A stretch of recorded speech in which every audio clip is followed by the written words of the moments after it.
Je suis la loi de Moïse. Ils sont tous là pour voir Jésus de Nazareth. Non, c'est bien plus précieux que l'or, plus précieux encore que des rubis. Forcez-les à partir d'ici. Nous sommes encore le bras de Rome.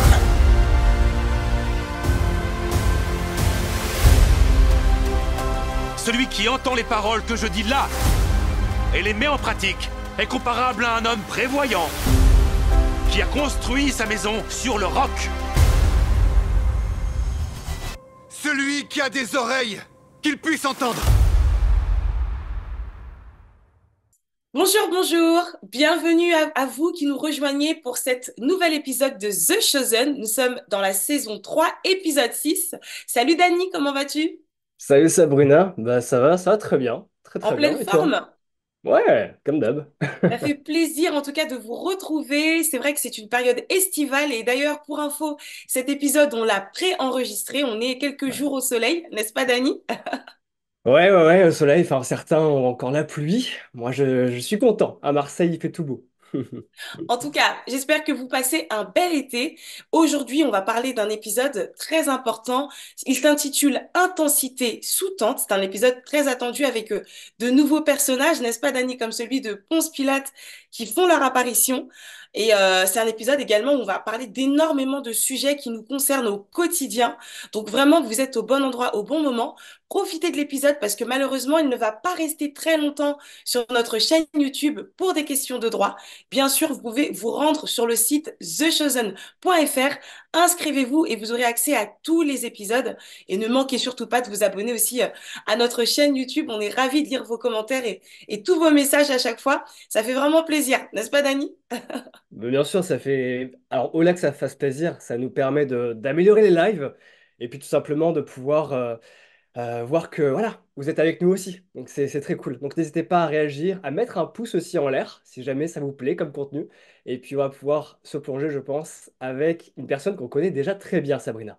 Et oui, comme tu le dis, Dani, le décryptage du frère Paul Adrien, à chaque fois, il nous permet de mieux comprendre finalement l'épisode. C'est parti donc pour ce moment très attendu, le décryptage du frère Paul Adrien.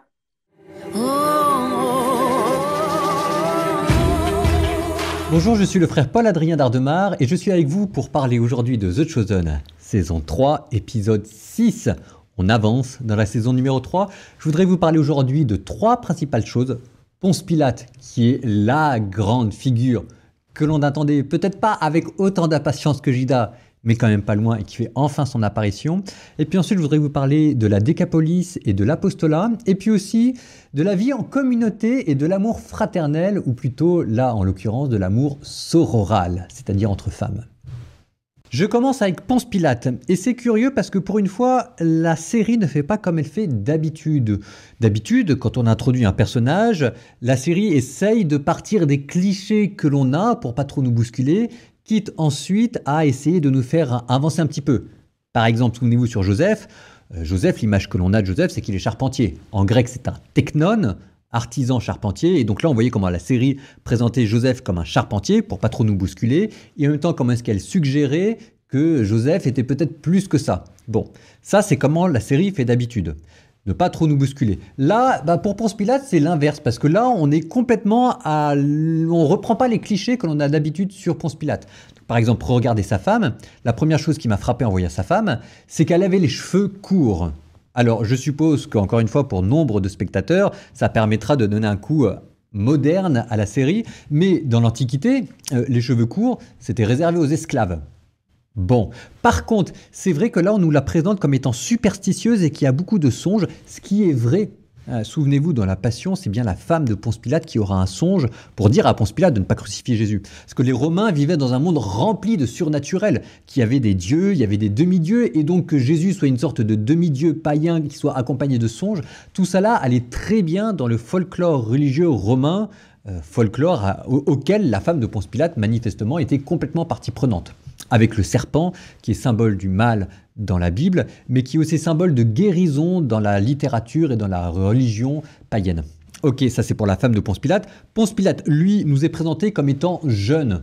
Là, on lui donne quoi? On lui donne 25 ans, 28 ans? Bon, alors que D'après les recherches, on ne sait pas quand est-ce qu'il est né, mais son travail de gouverneur le situerait plutôt autour de 40, sinon 50 ans, ce qui est plutôt les représentations que l'on a de Ponce Pilate. Bon, là, on nous le donne comme étant très jeune, ce qui n'est pas impossible, mais ça voudrait donc dire qu'il vient d'une famille illustre ou qu'il a accompli un exploit particulier. Pilate, alors c'est peut-être quelque chose qui est moins connu, mais Pilate, c'est un cognomen, un surnom qui veut dire celui qui est habile au javelot. Donc c'est vrai que peut-être est-ce qu'il avait accompli des exploits durant le temps de sa période militaire. En tout cas, là, on nous le présente comme étant jeune, ok, comme étant naïf, charmant, brutal aussi. Voilà, il dit qu'il est réputé pour son usage de la violence et qu'il s'est déjà fait taper sur les doigts, ce qui est vrai. Sur le fait qu'il soit naïf, c'est une interprétation possible. En fait, vous avez deux manières de voir Ponce Pilate. Ou bien c'est quelqu'un de naïf qui va se faire manipuler par les pharisiens lors du procès de Jésus. Ça, c'est l'interprétation traditionnelle, pour le coup, là, que la série semble reprendre. Ou alors l'autre interprétation qui est plutôt celle des chercheurs, des historiens en ce moment, qui est de dire qu'en fait, Ponce Pilate n'était pas du tout un naïf, c'est au contraire quelqu'un d'extrêmement rusé, et c'est lui qui va manipuler les pharisiens lors du procès. Souvenez-vous, lors du procès de Jésus, il va amener les pharisiens à reconnaître César comme étant l'unique roi. Donc c'est vous qui avez le choix entre deux interprétations. Moi, j'aurais plutôt tendance à favoriser l'interprétation d'un Ponce Pilate vieux, rusé, roublard et qui aime la violence, alors que là, on est dans un Ponce Pilate jeune, charmant, parce qu'il est agréable, il est naïf, humble, mais aussi brutal, peut-être ici plus par inexpérience que par roublardise. Bon, c'est à vous de voir. Je continue maintenant avec la Décapolis. Déca 10, police ville, les 10 villes à l'est du Jourdain, très hellénisées. Ce qui fait que Jésus ira peu là-bas, puisqu'il se concentre sur les brebis perdues de la maison d'Israël, sur les Juifs. Mais la Décapolis était une des 5 parties de la Palestine. Vous aviez la Galilée au nord, Judée avec Jérusalem, vous aviez la vallée du Jourdain, vous aviez la Samarie, alors est-ce que ça fait partie ou pas de la Palestine, c'est à vous de voir, et la Décapolis. Ce qui est intéressant ici, c'est de voir comment est-ce que la prédication des apôtres provoque un tumulte là-bas, notamment à cause du tumulte financier et économique. Parce qu'en fait, autour de la religion païenne, il y avait tout un modèle économique. Enfin, il y avait de l'argent en jeu. Il y avait des statuettes qu'on achetait, des devins qu'on payait. Enfin bref, si jamais vous allez dénoncer les idoles, vous êtes en train de mettre tout à mal un circuit économique. Et c'est pour ça que ça provoquait un tumulte là dans l'épisode. Alors ça ne se trouve pas dans les évangiles, mais ça se trouve dans les actes des apôtres. Et donc là, en fait, vous avez une page des actes des apôtres, c'est ça ce qui est intéressant, qui est importante dans les évangiles, manière d'anticiper ce qui adviendra plus tard après la mort et la résurrection de Jésus. Toujours sur l'aspect prédication apostolique, j'attire aussi votre attention sur les femmes qui, à Capharnaüm, essayent d'avoir cette presse à huile pour subvenir aux besoins apostoliques. Alors ça encore, c'est dans les actes des apôtres, plutôt même dans Saint Paul. Normalement, vous avez deux grands modèles économiques pour prêcher. Vous avez le modèle des évangiles, qu'on a déjà entendu avec Jésus lors du discours apostolique, la mendicité apostolique. N'emportez rien, ni or, ni argent, ni tunique de rechange, ni sandales, ni bâton pour le voyage, car l'ouvrier mérite son salaire en cours de chemin. Ça, c'est le modèle de Jésus, mais il y avait un autre modèle, celui de Saint Paul, qui lui va travailler, alors Saint Paul comme fabricant des tentes, mais avec cet argent qui va ensuite servir pour la prédication paulinienne. Ce qui, dans Saint Paul, était une manière de montrer qu'il avait vraiment le souci de l'indépendance financière et qu'il ne prêchait pas l'évangile de manière lucrative pour se faire de l'argent. Donc en fait, vous avez ces deux modèles-là, soit avec un soubassement économique, soit sans soubassement économique, auquel cas c'est la mendicité. Ces deux modèles sont présents dans le Nouveau Testament. Normalement, la mendicité apostolique est au-dessus puisqu'il est prêché par Jésus, mais Saint Paul présente ça comme une dispense et qui, pour lui, ça permet d'une plus grande transparence apostolique. À vous de voir quand vous prêcherez l'évangile. De là, nous en venons à notre troisième point, l'amour fraternel, ou plutôt l'amour sororal, puisqu'ici je pense à cette scène qui est très belle entre Marie-Madeleine et Tamar, et qui vous rappelle ce que c'est que l'amour fraternel, de celui qu'on vit dans la communauté avec les gens que l'on n'a pas choisis. En fait, vous avez l'amour fraternel, l'amour des amis, l'amour conjugal. Là, il y a plusieurs déclinaisons dans l'amour et dans la charité. L'amour fraternel a ses propres exigences, qui est de vivre avec des personnes que vous n'avez pas choisies. Typiquement, nous, dans la communauté, quand on vit avec les moines. Alors, je me souviens de ce que disait mon père maître. C'était un proverbe qui avait sauvé ma vie. L'amour des ennemis culmine dans l'amour fraternel. Vous y penserez. Donc là, vous avez cette scène entre Tamar et Marie-Madeleine qui est très belle. Parce que en fait, l'évangile vous donne très peu de techniques de communication non violente, de résolution des conflits. C'est un peu à vous de faire votre expérience. Mais ça existe et c'est ça aussi les exigences de l'évangile. Et je trouve ça très beau de les mettre à ce moment-là de l'évangile parce que ça, c'est le christianisme, la charité, l'amour fraternel. Donc là, vous avez la différence culturelle qui fait que les femmes, là, se comprennent pas très bien. Vous avez la différence de caractère entre Tamar, qui a un caractère affirmé, et Marie-Madeleine, qui a un caractère plus timide et réservé.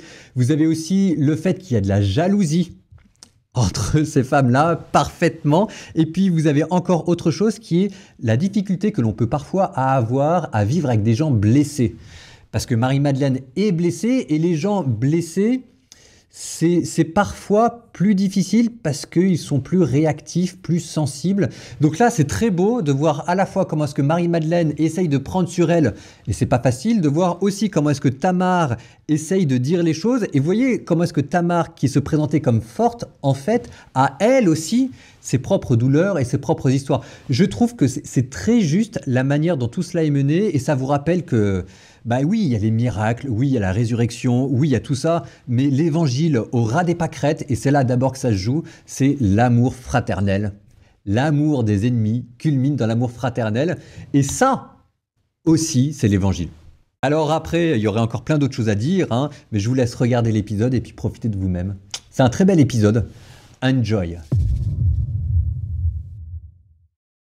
Super, super ce décryptage. Honnêtement, franchement, je suis toujours stupéfaite de voir à quel point, avec précision, sur plusieurs dimensions culturelles, historiques, on arrive à avoir une meilleure lecture de l'épisode grâce au décryptage du frère Paul Adrien. Merci et franchement, sois béni, frère Paul Adrien, parce que c'est d'une extrême qualité, mais vraiment. Tu en penses quoi, Dani? Ah oui, bah, la qualité est là, hein. Ça se voit, ça s'entend. Ce qui est beau, c'est que le frère Poadrien, en l'occurrence, il met en avant une scène qui est très importante, en tout cas, moi, qui m'a beaucoup touché et dans laquelle j'ai pu m'identifier, et j'espère que vous aussi. C'est en l'occurrence la relation entre Tamar et Marie, Mm. qui va illustrer de l'amour.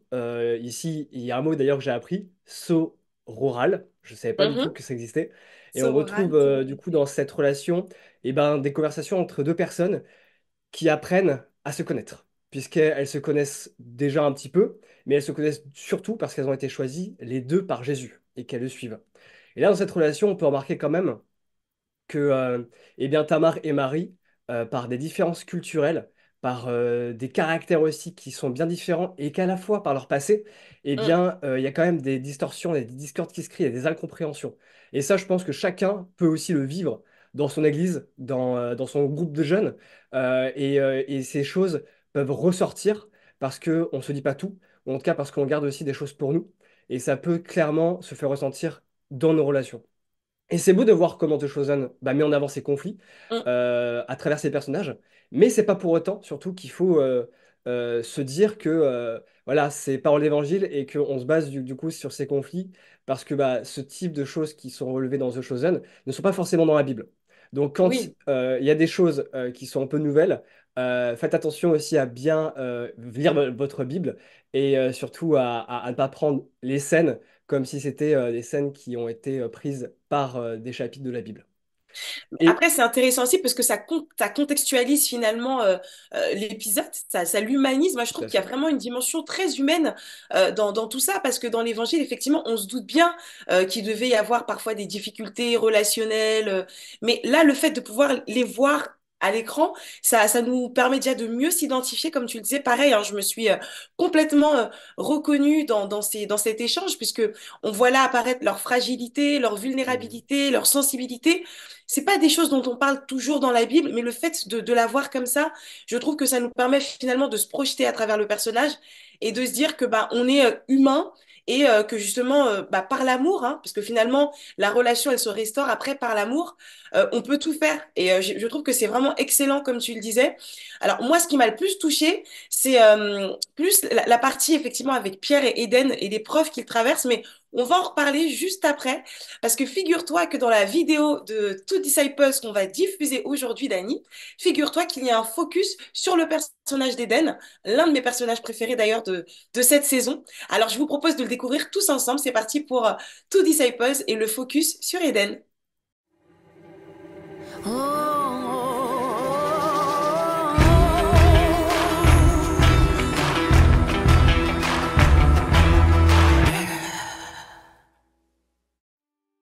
Eden, la femme de Pierre, est l'une des nombreuses femmes qui entourent Jésus dans la série The Chosen. C'est à son personnage et à l'actrice qui la joue que nous allons nous intéresser aujourd'hui. Choisir de faire d'Eden un personnage important de la saison 3 n'avait rien d'évident étant donné que la femme de Pierre est très peu visible dans les évangiles. Mais si les scénaristes ont choisi de créer Eden et de lui donner un nom, c'est pour montrer ce que peut vivre la femme d'un apôtre. Mais intéressons-nous d'abord à l'actrice. Lara Silva, qui joue Eden, est née au Brésil. À 6 ans, Lara pose ses valises en Floride, avec sa mère qui va l'élever seule. Et elle grandit en ayant le sentiment d'être en trop, en souffrant du fait qu'elle est immigrée. Elle commence des études pour être infirmière, mais tombe dans une profonde dépression. C'est là que l'une de ses amies va lui poser une question qui va changer sa vie. Qu'est-ce que tu faisais la dernière fois que tu t'es sentie pleinement heureuse? Lara se souvient alors de son enfance, à 6 ans, et lorsqu'elle jouait la comédie à l'école élémentaire. Elle décide donc de changer de vie et de devenir actrice professionnelle. À 20 ans, elle pense être trop vieille pour émerger dans ce milieu très fermé. Mais elle commence dans la foi des études de théâtre. C'est aussi à ce moment-là que Lara se convertit et se fait baptiser. C'est pourquoi sa foi et sa carrière sont intimement liées. Un jour, une de ses amies l'appelle pour faire le casting de Marie-Madeleine dans The Chosen. Mais c'est finalement pour le rôle d'Eden que l'équipe de production l'a choisi. Eden est un personnage qui prend de plus en plus d'importance au long des saisons. Dans la saison 1, Jésus dit à Eden « Je te vois, et je sais que tu fais des sacrifices ». Eden a confiance en Jésus, et c'est même elle qui encourage Pierre à partir en mission. Mais dans la saison 3, le couple d'Eden et de Pierre va vivre des véritables montagnes russes émotionnelles. Tout au long de la saison, on voit la solitude d'Eden alors que Pierre part souvent en mission. Dans l'épisode 5, Eden va vivre seule une grande épreuve. Knowing what Eden went through with the loss of a baby, that was hard. L'idée de cet épisode est venue d'une scénariste et surprend le reste de l'équipe, majoritairement des hommes. You got 3 guys in the room, and we're like, yeah, the idea that we would put it out on screen felt dicey. Mais cet événement est devenu l'un des points clés de la saison 3. Au fond, le personnage d'Eden nous montre que tous ceux qui entouraient Jésus, qui le voyaient, le touchaient, discutaient avec lui, même ceux-là traversaient les mêmes souffrances que celles que chacun peut vivre aujourd'hui. You're asking the wrong person. Dallas Jenkins et son équipe ont eu l'audace d'aborder la souffrance qu'une famille peut vivre à travers une fausse couche. Most biblical shows are not showing the realities of the pain, the physical pain of being a woman. Le fait qu'on ne connaisse rien de la vie d'Eden dans la Bible laisse aux scénaristes de quoi créer un personnage complexe, profond et qui peut surtout toucher les téléspectatrices et téléspectateurs. Si vous avez aimé cette vidéo et que vous voulez découvrir d'autres histoires de disciples et de missionnaires, retrouvez-nous sur YouTube et Instagram. C'était les Two Disciples, soyez bénis. Merci à vous les Two Disciples encore une fois pour cette vidéo et ce focus sur le personnage d'Eden, un focus très bien réalisé, moi qui m'a complètement touchée. Dani, je sais pas ce qu'il en est pour toi, enfin par rapport à l'épisode, hein, il est très important effectivement ce personnage d'Eden puisque ils vont avec Pierre passer par la douleur de cette épreuve qui est donc la perte d'un enfant. Et d'ailleurs, on le découvre, comme tu le disais encore une fois, qu'on est là encore dans la narrative. Hein, ce n'est pas directement issu de l'évangile, mais la direction artistique de The Chosen a pris le parti de créer cette histoire aussi pour humaniser nos personnages. Et moi, je suis vraiment touchée parce que, Dani, je ne sais pas si ça te fait la même sensation, mais parfois, on a l'impression que quand on marche avec Dieu, eh ben, on est épargné de toute épreuve. Finalement, cette scène nous rappelle qu'au contraire, non. C'est-à-dire que on est éprouvé quand on est enfant de Dieu, ça fait partie effectivement du package. On est éprouvé et c'est à ce moment-là aussi que notre foi peut s'activer. Moi, je l'ai vraiment vécu comme ça, cette scène. Je sais pas ce qu'il en est pour toi, mais ça m'a rappelé qu'il faut s'accrocher et que ce n'est pas parce qu'on est au plus près de Jésus qu'on n'est pas éprouvé. Au contraire, on est éprouvé et on doit aussi s'accrocher et laisser notre foi prendre place, tout simplement. Et oui, on n'est pas épargné du tout par les souffrances, par les discordes que l'on peut vivre. Au contraire, on vit quand même dans un monde spirituel, donc on va dans tous les cas être sensible à tout ça. Après, il faut le voir dans un angle différent. C'est-à-dire que quand on va être confronté à une dispute de couple, ou bien Mhm. à des discords entre des copains, des copines, eh bien, on peut se reposer sur quelqu'un. Et ce quelqu'un, c'est Jésus. Et Jésus, il peut nous apporter des clés que l'on n'aura sûrement peut-être pas en tête. Il peut nous apporter Mhm. aussi du réconfort. Et surtout, dans tout ça, de la réconciliation, le pardon. Et c'est lui qui permet de calmer notre cœur, parce que c'est dans le calme et la confiance que sera notre force. Et c'est Oui. lui qui, même quand on vit des épreuves et que notre foi, elle est confrontée à toute chose, toute émotion qu'on peut vivre, et ben c'est par Jésus qu'on va pouvoir s'en sortir plus facilement. Amen. Et franchement, c'est super bien résumé. Et ce qui est intéressant dans la vidéo aussi des Two Disciples, c'est de voir que bah, le personnage, donc Lara, qui incarne Eden, elle-même a vécu un témoignage, c'est-à-dire qu'elle a cru finalement en sa foi, parce que du coup, elle s'est lancée en tant qu'actrice en même temps qu'elle s'est convertie. Donc finalement, c'est aussi un très beau témoignage personnel hein, qu'elle a vécu. Et ça fait plaisir de le découvrir, parce que finalement, il n'est jamais trop tard aussi pour bah, faire ce que l'on aime vraiment et de le faire à travers sa foi. C'est un double témoignage pour moi. Vraiment, je suis très touchée et par le personnage dans la fiction et par Lara, l'actrice qui incarne ce personnage avec brio. Vraiment incroyable. Et merci à vous, les Two Disciples. Pour ce focus, Dany, on va continuer avec une rubrique, et pas des moindres, une rubrique qu'on apprécie particulièrement, la rubrique des ambassadeurs, que tu incarnes toi-même très bien, n'est-ce pas? Ouais, c'est effectivement la rubrique qui peut intéresser tout le monde, parce que tout le monde est au final ambassadeur, ambassadrice, comme toi, Sabrina, ou comme vous qui nous regardez. Alors, ambassadeur, c'est pas seulement participer avec nous sur un live, ça va bien plus que ça. Dans tous les cas, les informations, vous les aurez toutes sur thechosen.fr, le site sur lequel eh bien, on peut s'inscrire pour regarder les émissions, mais également on peut aller au-delà de notre service pour Jésus. Et il y a quelques informations à vous donner sur la partie des ambassadeurs. Première information, c'est que si vous avez envie de vous faire un beau voyage aux États-Unis et que c'est aussi l'occasion peut-être de rencontrer eh bien, des personnes qu'on voit à l'écran, mais là, cette fois-ci, de les voir en vrai, eh bien, vous allez pouvoir participer à la Chosen Con le 27 septembre en Floride. Et oui, ça sera, il va falloir traverser l'océan pour ça. Et le but, c'est que voilà, si vous pouvez y aller, essayez d'y aller. Vous pouvez vous inscrire dès maintenant. Il y a les informations qui sont eh bien, en description. Et puis, ça vous permettra peut-être aussi d'organiser des moments pour eh bien, se rencontrer entre ambassadeurs français, mais également entre ambassadeurs de l'international. Autre chose, sachez, et ça c'est beau parce que enfin, ceux et celles qui veulent œuvrer à travers l'art francophonie, que ce soit à travers de l'événementiel, au travers des réseaux sociaux, donc dans la création visuelle, ou même si vous avez des dons en tant qu'interprète, en tant que traducteur, ou même ceux qui veulent nous aider pour les sous-titres, eh bien on ouvre nos portes. Il y a une équipe déjà qui est formée pour ça, qui s'appelle The Chosen Création. Je suis dedans, en l'occurrence, et cette équipe eh bien, vous permet de participer eh bien, à la création de visuels pour pouvoir faire briller The Chosen en France. Donc si vous avez envie d'apporter, quelle que soit votre manière de faire, votre pierre à l'édifice, n'hésitez surtout pas à cliquer dans le formulaire qu'il y a dans la description. Il y aura un lien vraiment pour cela. Et puis en quelques minutes, vous pouvez mettre vos informations et puis nous envoyer du coup bah, tout simplement vos compétences, savoir qui vous êtes. Et après, on pourra discuter avec vous peut-être de vive voix. Dernière information, mais cette fois-ci, ça impacte directement un événement que vous avez peut-être déjà vu, ou peut-être vous avez déjà participé à ça, parce que l'année dernière, on l'a déjà fait ensemble. C'est le Congrès Mission. Alors, Congrès Mission, c'est un événement qui est chouette parce qu'on va pouvoir représenter The Chosen à travers eh bien, un événement et à côté de d'autres standistes, il me semble, c'est ça. Et pour cela, il y a quelques référents en France qui mettent en avant The Chosen par le biais du Congrès Mission. Si vous avez envie d'y participer avec eux, pas de souci, vous allez pareil sur notre site thechosen.fr. Il y aura un WhatsApp pour chaque, disons, région. Et sur la région dans laquelle vous êtes, eh bien, vous pouvez le rejoindre et contacter le référent pour qu'il puisse vous dire bah, comment vous pouvez aider lors du Congrès Mission. En l'occurrence, il y a aussi une référente que j'ai en tête qui est Catherine.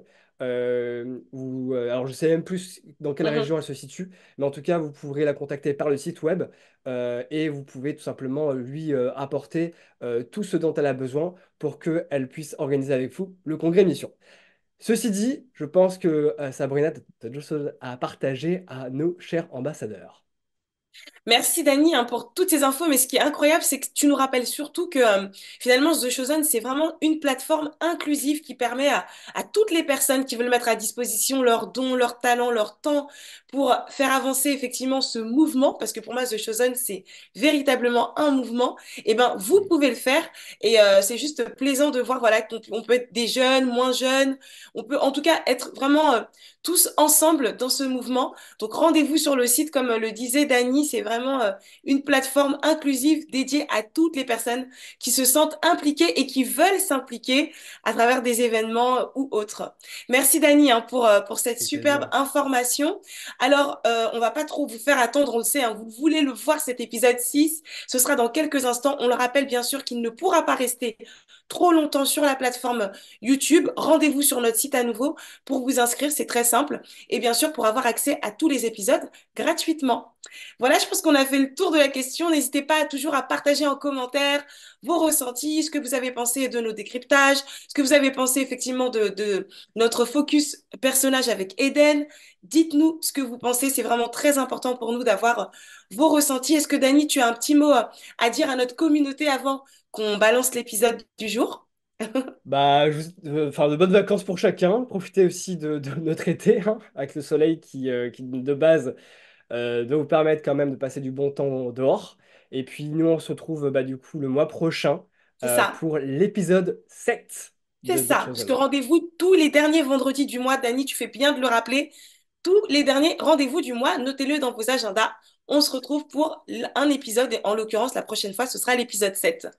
Voilà, ceci étant dit, on vous souhaite une très belle soirée, un bel épisode. Profitez-en et surtout, partagez-nous ce que vous en avez pensé en commentaire. Dani, on se retrouve très bientôt. Yes! Bonne soirée, à bientôt tout le monde. Bye bye.